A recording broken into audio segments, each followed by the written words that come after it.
Hari Penglihatan Sedunia, UPTD BKM Sumbar lakukan amal jariah serentak di 24 sekolah. Amal jariah merupakan singkatan dari Hayo Mari Laksanakan penjaringan penyakit mata anak di sekolah. Alhamdulillah hari ini tadi sudah tayang secara live, kita bikin Zoom. Itu kelihatan semuanya 24 sekolah aktif pada saat ini. Di hari bersamaan kita potret mata anak di sekolah. Jadi kita memilih ada SD, ada SMP, dan ada SMA.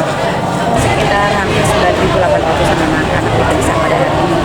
Nah, tentunya dalam rangka memperingati Hari Kesehatan Mata Sedunia atau World Sight Day tahun 2024 dengan temanya Love Your Eyes Kids.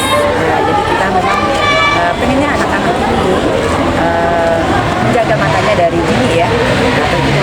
Yang pasti kami himbau kepada orang tua dulu, karena memang orang tua yang menyiapkan nutrisi gizi untuk anak-anak, bagaimana makanan yang sehat untuk membantu penglihatan anak-anak. Dengan kegiatan amal jariah ini, nantinya akan ditindaklanjuti bersama Dinkes dan Dinas Sosial.